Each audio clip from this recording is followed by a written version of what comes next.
Financial markets by nature are unstable. And when you compound that with unstable habits, guess what?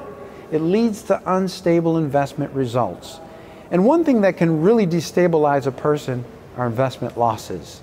On this episode, I want to talk about someone by the name of Chris Saaca, one of the investing greats of our era. He's mentioned in my book, Habits of the Investing Greats, which, by the way, is available at Amazon.com. Get a copy. But never mind that Chris Saaca today has a net worth hovering near $1.2 billion. It wasn't always that way. In the late 1990s, while he was studying to become a lawyer, he turned a $12 million gain in the stock market into a negative $4 million balance after his over-leveraged trades went bust. Instead of letting it destabilize his life and his future plans, Saaca decided to get a fresh start in Northern California.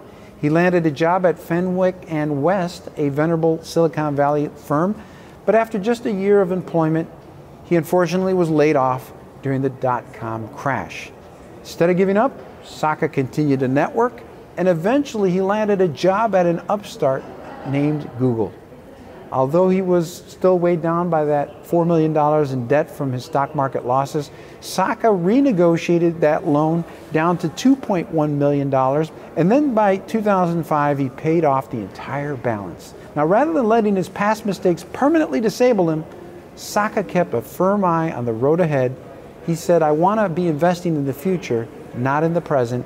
And in 2010 he founded a company called Lowercase Capital with the purpose of financing the next generation of great businesses.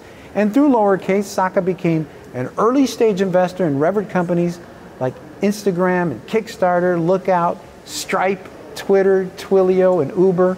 And his track record of success was so great that Fortune magazine labeled his firm as one of the most successful venture capitalists of all time.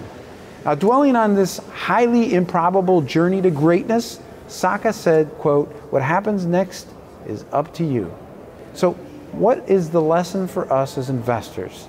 First, accept that financial progress is rarely a straight line. Convert your obstacles into money-making opportunities. Create financial stability by identifying and fixing problems causing instability. And understand that setbacks, no matter how devastating they may seem at the time, are temporary and just part of the process. Remember, regardless of what financial markets are doing, financial stability begins and ends with you. Thanks for joining us on this episode, and be sure to subscribe to ETF Guide's YouTube channel. Never miss a show. Follow us on Twitter at ETF Guide and enroll in our online classes at etfguide.com.